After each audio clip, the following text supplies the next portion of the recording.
You may be familiar with the tales from 1001 Nights, also called Arabian Nights, or have some knowledge of Shahrazad, the storyteller. But why and how did Shahrazad enter the stories of 1001 Nights? There is another story behind it. So, we begin the stories of 1001 Nights with an incident that turned Shahrazad into a storyteller. Tales of 1001 Nights. This is the story of Shahzaman and Shahrbaz, Part 1. Once upon a time, in a land called Indochina, there lived a king who had two sons. The eldest son was Shahzaman, and the younger son was Shahrbaz. These two boys were educated by the scholars and elders from childhood, and in adulthood they were well known in warfare and science. But in fact, they were not fit for the kingdom. Finally, the time had come for the king to grant them royal positions. One day, he called his eldest son, Shahzaman, and told him to go to Samarkand and take over the kingdom there, but kept the younger son with himself in Indochina. However, this situation did not last long. After some time, the king fell ill and died, and the Shahrbaz became the king of Indochina instead of his father. Anyway, these two brothers reigned in their land for 20 years. One day, the older brother Shahzaman missed his younger brother and decided to travel to Indochina to see him. He chose a valuable jewel as a gift and then called his prime minister, saying to him, I will travel to Indochina in 2 days to see my brother. In my absence, you are responsible for managing the country's affairs. I will also take a group of scholars, sages, and courtiers.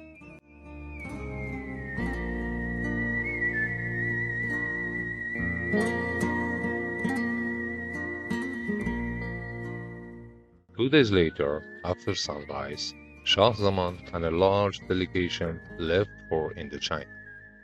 When the tents were erected at first night, Shahzaman suddenly remembered that he had forgotten the precious jewel he had intended for his brother.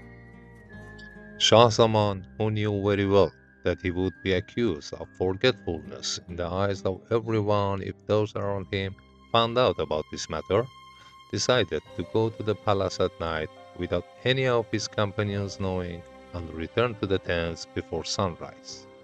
Therefore, after everyone fell asleep, he quickly moved towards the palace with two trusted guards.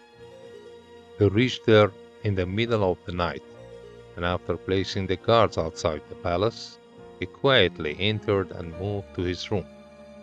When he reached his bedroom, he was surprised to see that his wife was making love with one of the ministers on the king's bed. After looking at them for a few seconds, he suddenly pulled out his sword and beheaded both of them.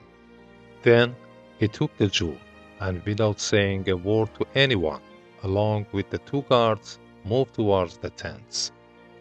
Shahzaman reached his tent in the morning and continued moving towards Indochina with the caravan.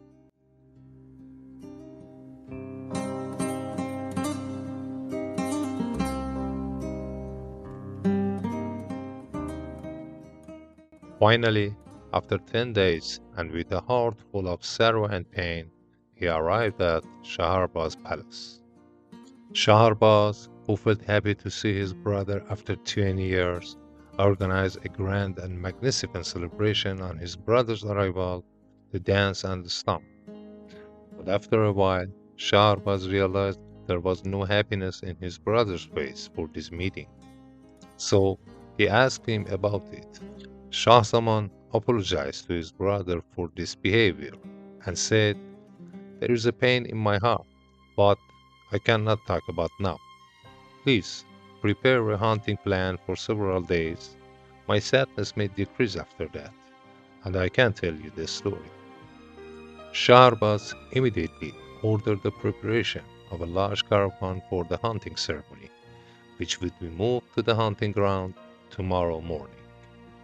The next day, before sunrise, Shahrbaz went to his brother's room to ask him for preparation to move. But when he entered Shahzaman's room, he saw his brother in a more tired and suffering state than before, and found out he could not come on this journey. Shahrbaz was about to disrupt the trip, but Shahzaman turned to him and said, "Now that you have prepared everything, it is better to go to the hunting ground with your caravan. I will rest today and join you tomorrow. Don't tell anyone about me being in the palace, so I can rest all day." Shahrbaz also accepted his brother's words and went to the hunting ground with the caravan. In the middle of the day, when Shahzaman had recovered a little, he got out of bed and went to the room's window to breathe some fresh air and have a view of the porch and the courtyard of the palace.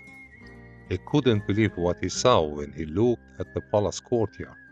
If his wife was secretly cheating on him in the middle of the night in a room, here in the palace courtyard, the queen and all the women of the harem, along with the servants and the courtiers, together are making love and cheating on Shahrbaz.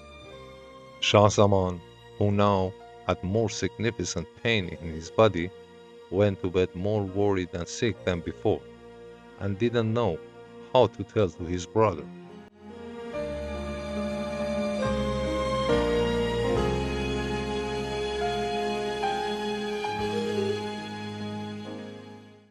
On the other hand, Shahrbaz, who didn't see his brother with him the next day, cancelled the hunt with a disturbed imagination and hurriedly returned to the palace with his caravan. When he reached Shahzaman, he was surprised to see his brother helpless and sick. He couldn't bear it anymore and asked him to tell him about his pain. Shahzaman, who couldn't bear the pain of secrecy anymore, opened his mouth and told his brother everything about the jewel and the queen's betrayal. Shahrbaz, who was very sad, asked him why you gave up the hunting trip. This trip was planned at your request and to improve your mind. Here, Shahzaman spoke again about what happened in the Shahrbaz palace, and he told his brother what he had seen the other day. Shahrbaz, speechless after hearing these words, turned to Shahzaman and said, "If any other person had uttered these words, I would have immediately cut off his head. But you are my brother, and I am afraid that you are delusional due to your disorder and illness and have spoken these words. How is it possible that no one in this palace respects my sanctity and betrays me like that?" Shahzaman assured his brother that everything he said was true and that no unreal world existed. He suggested to Shahrbaz that to ensure this, we should announce that tomorrow morning and before sunrise, we would go to the hunting ground again for a few days. Still, we would stay hidden in the palace. Shahrbaz told his brother, "Although I know this is untrue, but I will do what you say."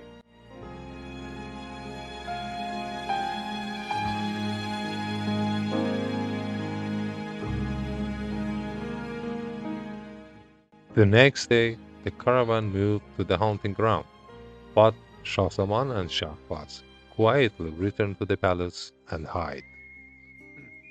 As Shahzaman had said, the court of the pleasure and love was set up in the palace's courtyard in the middle of the day, and this time Shahbaz observed the whole story with his own eyes.